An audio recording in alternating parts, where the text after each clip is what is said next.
That's so much better. Today, I am here to talk to you about the one and only Theseus. Oh my god, that was terrible. Once was a boy named Theseus. He lived in a little hut on the coastline with his mom. He never knew who his father was. All he knew is that he was a king. Theseus always wanted to know who his father was. Theseus always wanted to know who his father was. In fact, he wanted to become very strong so he could meet his father. The words from his mother inspired Theseus greatly. He would train every day by running up and down the cliffs, swimming in the rough currents in the seas, lifting logs and rocks, bending young trees, and he indeed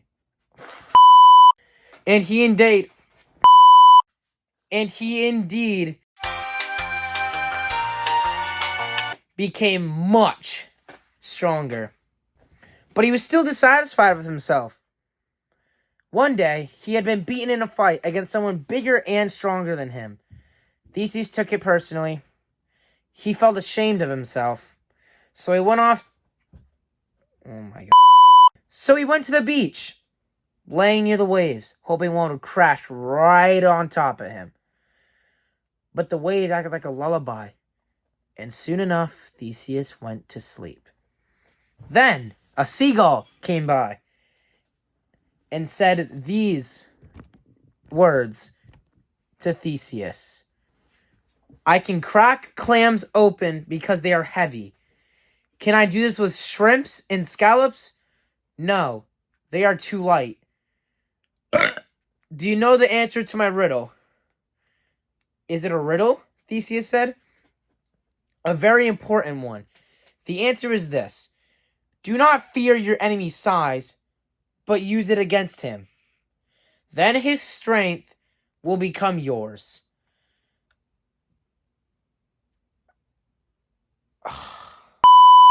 The answer is this. Do not fear your enemy's size, but use it against him. Then his strength will become yours. When you have tried this secret, come back and I'll tell you a better one.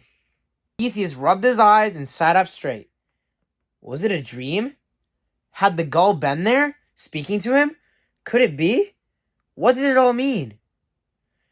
Theseus thought and thought.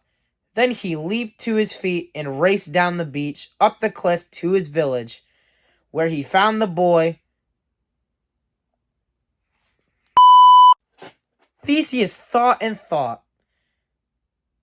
And then he leaped to his feet and raced down the beach, up the cliff, to the same village where he found the boy who had just beaten him and slapped him across the face. When the boy who was almost as big as a man saw Theseus again, he lunged towards him, swinging his big fist. Theseus caught the fist, swinging him off balance the same direction. He had swung his fist by his... Oh, shit. Theseus caught the fist, swinging him off balance the same direction he had swung his fist by his own power, and the boy indeed landed head first. Get up, said Theseus. I want to try that again. The big fellow swooped. Suddenly, the boy went hurtling over him and landed on the road again. This time, he lay still. The gull was smart, Theseus said. One by one, Theseus challenged the largest boys of the village, and by being swift and using their strengths as his, he beat them all. He went back to the beach just to fall asleep again. But before he could, the seagull came by again. Thank you, Theseus said. Don't thank me. Thank your father. I am nothing but his messenger. My father? The king? King indeed. The one and only earth-shaking Poseidon, in fact. That was all Theseus needed to hear. The next day, he packed his bags. Then his mother said, Where are you going, son? Theseus responds, To Athens. This is the time we have been waiting for. I shall take the sword from the stone and be on my way. And then Theseus left the village. Theseus finally made it to Athens. It was the most beautiful thing he had ever seen. with marble temples and everything he could have ever imagined there.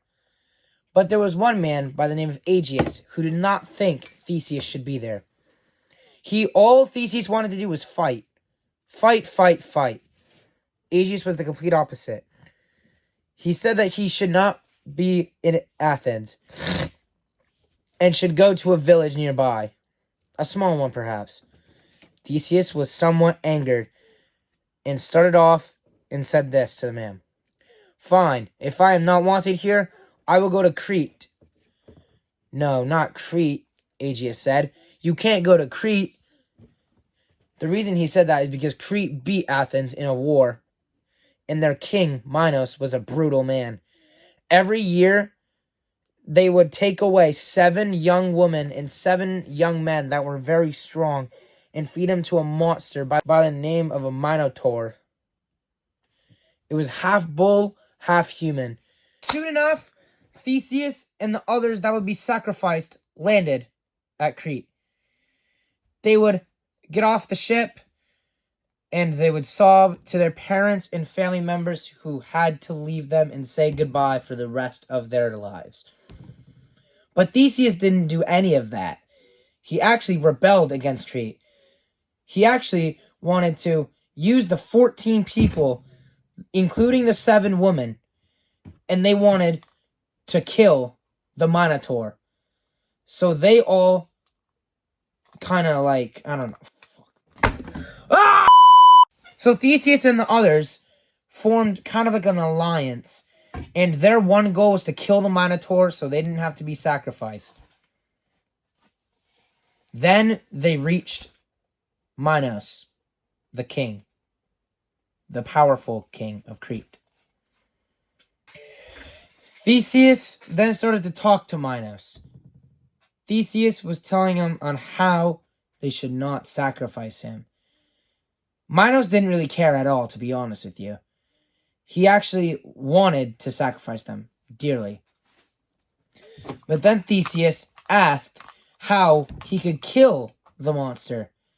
Minos laughed, but then he looked at Theseus one more time and knew he was being serious. To kill the Minotaur?